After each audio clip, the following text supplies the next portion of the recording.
Ladies and gentlemen, welcome to the Bold Analysis. This is the most informative politics and policy analysis channel that you can interact with. President William Ruto receives daily briefs on the state of the country. And according to an intelligence report, 75% of Kenyans have a feeling that things are not right, that this country is not going in the right direction. I want to start this analysis by asking the same question. In your workplace, in the office that you are, maybe if you guys are teachers, the doctors, whenever you work, Mama Mboga, just have a chat with your Mama Mboga down there and ask a simple question. What's your feeling about the government?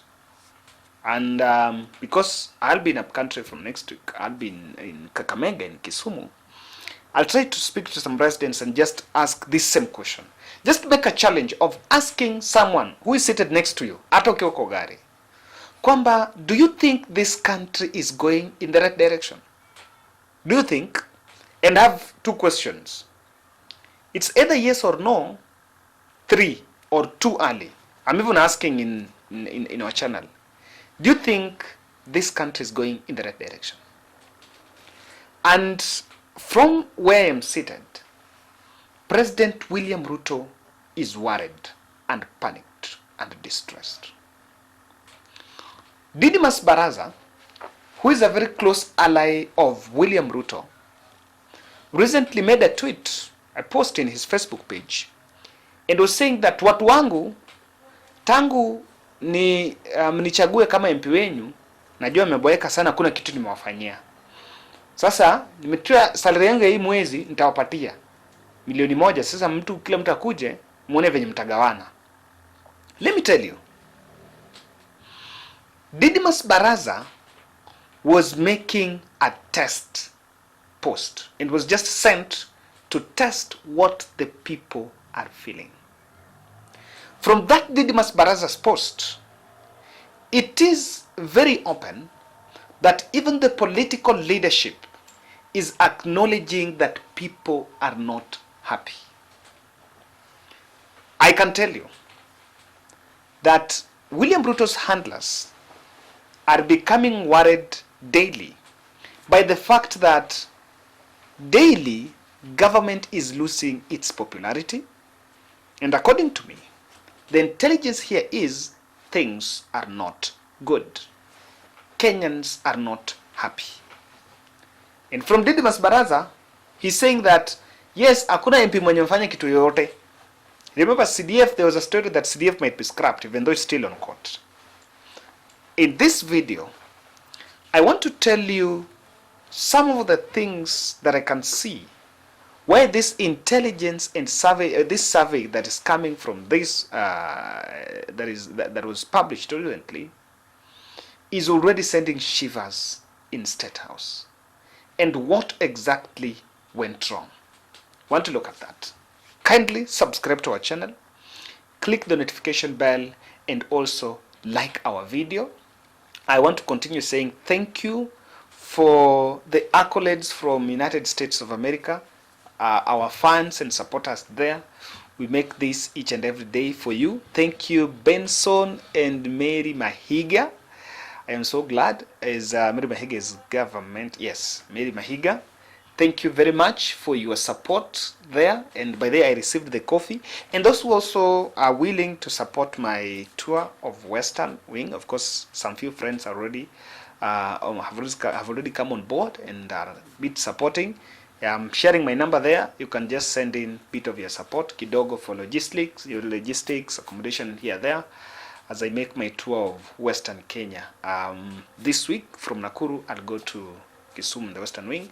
And probably we shall also get to the coast before the end of the month. So thank you very much for those who are supporting. The number is there. Now, guys, let me tell you why Kenyans are not happy. We made grave blunders the political class made brave blunders at the campaign trail. Our campaigns that were touted to be issue-based were actually having high monetary expectations. And the momentum of people going to have money after an election was created in the campaign trail.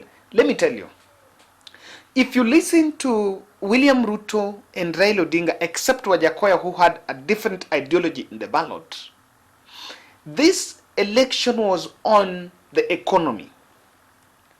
And while on Raila Odinga's side, it was more of social protection. When you talk about the 6,000 fund, recognition of prior learning for the Juakali, and one county, one product, it was more, it was given a holistic approach.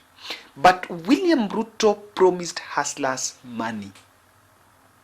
Guys, I can tell you that if you attend a rally and you are miserable, you will go home and you listen to radio and read newspaper, and what you will hear is billions.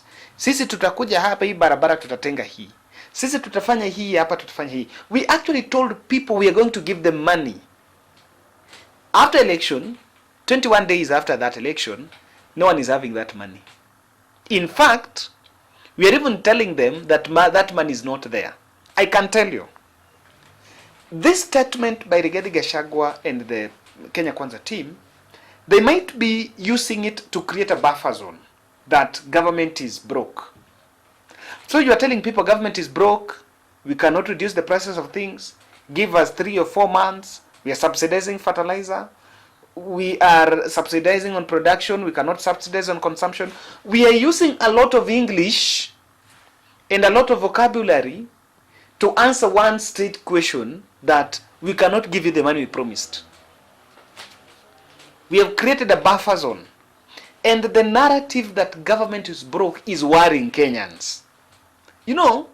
Already people are broke. So when you tell them government is broke, they're like, okay, now all of us are broke. Now sisi tumeisha.